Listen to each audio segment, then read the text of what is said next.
first opening drive TD given up at home by the Pats since 2016. So the Niners up 7-0 early. Now it's Cam Newton time. Patriots down still 7. Steps up. Just makes a bad decision there. Throws an interception. He's thrown a pick in 4 straight games now. Niners would score a touchdown on the ensuing drive. They lead 16-3 after a missed extra point. And now, more Jimmy G. Wilson Jr. gets to the outside. He finds the end zone. 16-yard rushing touchdown. Niners lead 23-3 at half. This is getting ugly. In the third, 23-6. Niners in the red zone again. Where's the defense? San Francisco leads 30-6. However, Wilson was hurt on the play. He'd be carted off the field and did not return. But what's really going to stand out about this game was bad play from Cam Newton here. Pass goes off Julian Edelman's hand. It's picked by Jamar Taylor. Newton's 3rd interception of the day. He would end up getting pulled for the rest of the game. They'd go with Jarrett Stidham. And the Patriots end up losing this one 33-6 to the visiting Niners. New on SportsCenter, Bill Belichick reacts. All right, well, we, didn't do anything tonight, really, to be competitive. We were clearly outcoached, outplayed, just out everything. So we need to just keep working here and find a way to just do everything better. Just not performing at a good level at all right now in any area. So just across the board, we've just got to get back to work and keep working and find a way to play better than we played tonight and coach better than we coached tonight. So, Bill, do you plan on having Cam Newton as your quarterback going forward? Yeah, absolutely. Just wanted to give Stid a little experience here. Okay, if you thought it's been a while since the Patriots lost 3 consecutive games, you'd be right. Their last 3-game losing streak came in 2002. That's the year after winning the franchise's first Super Bowl. And according to the Elias Sports Bureau, their 286 games played between 3-game losing streaks is the longest by any team in NFL history. That's why you're not going to see a lot of sad NFL fans feeling bad for what they saw from the Patriots today. Not even you, Rob Ninkovich, as he joins us, former Patriot, along with Tim Hasselbeck. I want to start with you. Cam Newton, 4 of his last 5 games, Rob. Okay, let me read the stat line for you. He's thrown for less than 165 yards. He has 2 passing touchdowns to 7 interceptions. What did you see from Cam Newton today? I saw a lack of confidence in his throws, his ability in the pocket to scramble and buy time, so to speak, is what he does best. And I just didn't see the confidence there with him in the pocket.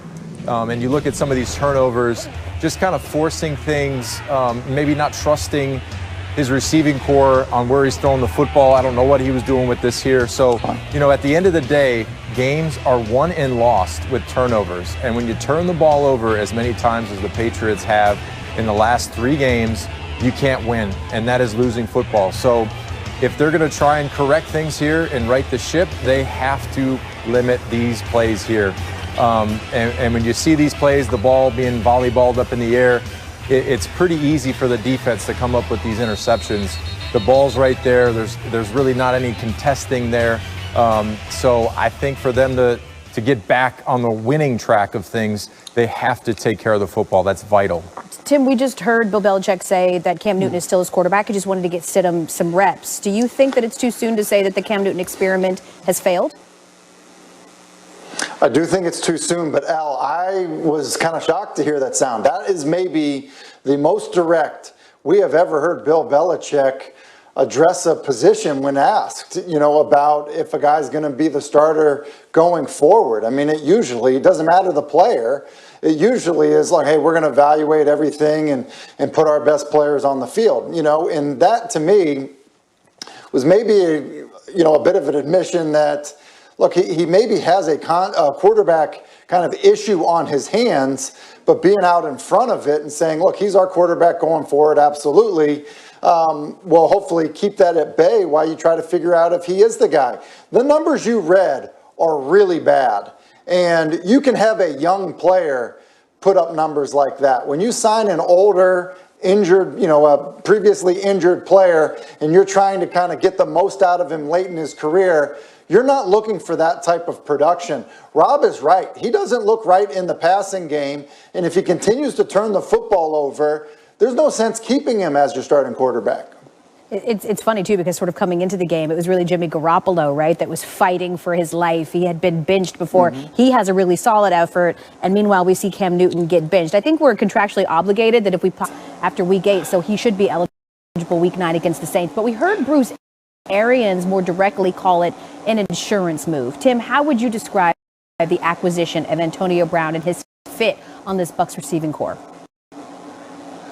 Well, I don't think it's an insurance move. In terms of the fit, I think it depends on, how you said Tom deflected a little bit, Al. Come on, you're being way too nice. He was asked about Antonio Brown, and he listed anybody that is eligible to go for a pass, out for a pass on his football team in return.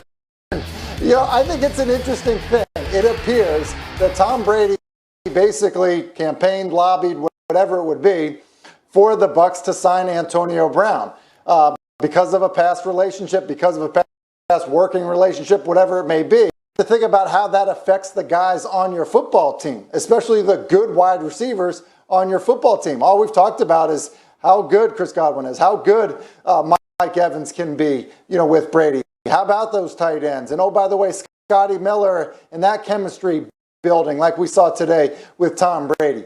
Well, when that guy then is campaigning to sign another wide receiver, no matter how good you think Antonio Brown can be, yeah, people have feelings. Guys that play pro football look at it as, look, they're still looking for does create a little bit of a unique dynamic, and I think Antonio's behavior is going to say a lot about how he fits in with everybody. No, you're absolutely right, because not only the dynamic there between the rest of the other receivers and Tom Brady's sort of trying to implore the team to bring him in, but Bruce Arians very publicly saying Antonio Brown is not a fit for this team on any level, and now having to backtrack a little bit. Rob, what would you say for a guy that's played one game in a year and hasn't played a full expectation for what we should be expecting from Antonio Brown?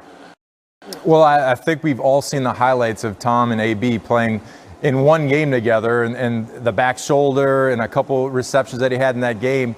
You would anticipate that they would be able to link up pretty quickly. And Tom, look, Tom's a powerful guy. He must have went right in that head coaching office and started to lobby for the more the merrier on offense. And Tom, at this point in his career, he wants a lot of really good football players on his offense, and to bring in, he just wants another target to throw the ball to, and he got one.